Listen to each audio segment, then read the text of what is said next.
What's up YouTube, this is GalacticGod, and as you can see I'm not on my normal channel. I've come over here to mkohl40's channel once again to bring you guys another one of our deck building challenges. Today I'm going to be talking to you guys about Ally of Justice. Now this was an archetype that I actually had quite a bit of issues with trying to come up with a somewhat playable build. I did a lot of research before I actually attempted to make a version of this deck and kind of saw that a lot of the decks were built around DNA transplant, as it allows you to turn your opponent's monsters into light monsters, which is really how the deck functions. You need to have, or your opponent needs to be playing a light monster based kind of deck in order for you to get your effects off and work. So if your opponent isn't playing something like light swarms or constellars or photons or watts or one of these decks that rely on light monsters, you're probably going to have a hard time getting a lot of their effects to ultimately work. So that's why people use transplant and whatnot. So I tried to come up with kind of a transplant Ally Justice / chaos build of the deck, and I went up on DevPro and I tested it out a whole bunch. And I will say that I had my ass handed to me, I think, in almost every round. It was really quite discouraging to just lose over and over and over again with the deck. And so I kind of tossed that version out and started to try and think of different ways I can maybe use the deck. And I kind of came up with a Machina / Ally of Justice deck. Now this version of the deck really focuses on getting Fortress out over and over again. We're able to do this with our Ally Justice cards, plus it also kind of provides a little bit of a draw engine for us as well. So I'm going to go ahead and show you guys what I've come up with. Alright, so here's the build. I decided to use DevPro to showcase this, mostly because I am missing cards like this one right here, Ally of Justice Core Destroyer. Let me go ahead and run through everything. We have 3 of the Ally Justice Thunder Armor. This is not really to summon or anything like that or for his effect. I mostly picked him because he is a level 8 machine monster. So you can be, all the Ally Justice monsters are dark, so which helps with our lore, which we'll get to in just a second.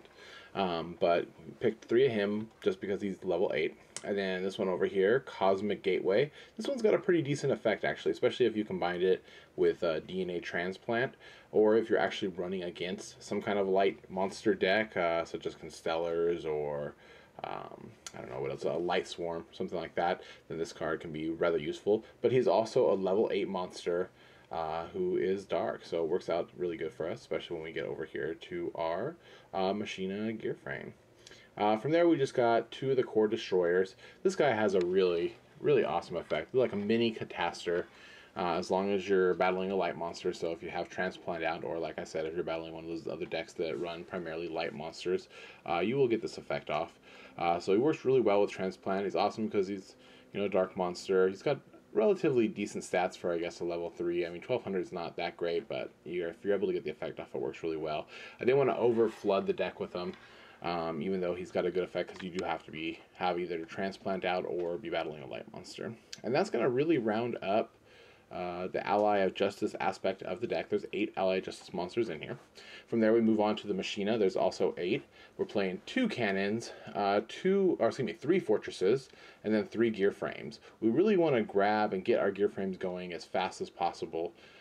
You know, once gear frame gets into the graveyard, we have a lot of level 8 targets up here and then over here as well that we can go through to just keep recycling them over and over again.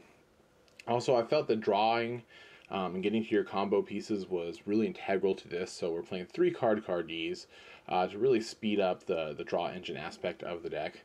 And then 3 copies of Effect Veilers. This works awesome with our Fortress, so we can make a lot of level 8 synchro plays as well as our rank 7 plays. Alright, so from there we have our spells, starting with 1 Allure, 3 Trade-ins, because we have a ton of level 8 targets up here. We have Dark Hole, Foolish Burial, just to try and get the Fortress in there as quickly as possible. 3 Pot of Dualities, which works great with our Gear Frame and our Card. And then we have 2 MSTs and a Limiter removal, mostly because I feel like Limiters can still use so many games with Fortress and whatnot. It's just so good. Then we got 6 Sense, drawing is good, milling some of this stuff is not going to hurt you either.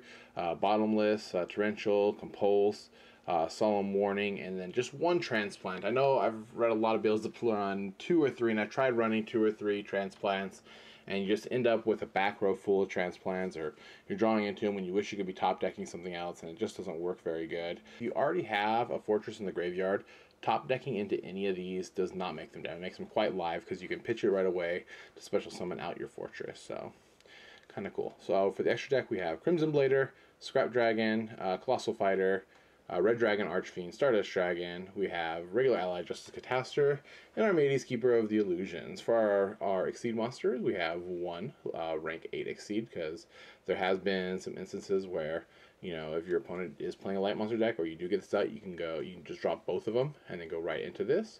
Or, you know, if you've made a level 8 Synchro somewhere earlier in the duel and you're able to drop this, you can go into it as well. Pretty interesting stuff. We're playing 2 copies of Mega Vanderbeest Dracosack.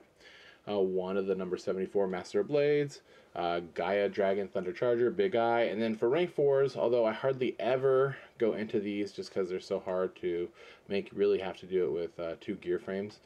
You have your Diamond Direwolf and your Gaga Cowboy, because, you know, Direwolf is very utility oriented and you can get around a lot of obstacles you might otherwise not be able to, and then Cowboy, much like limited removal, can help you steal some games when your opponent least expects it. Alright, and there you have it, YouTube. This was my Ally of Justice / Machina deck. Remember to go check out my channel so you guys can see the version of the deck that MKohl40 was able to come up with, and then let us know who you think made the better build in the comment section of either video. Finally, I just want to say thank you once again to MKohl40 for allowing me to come onto his channel and talk to you guys today, and I guess that's it for now. This is GalacticGod, out.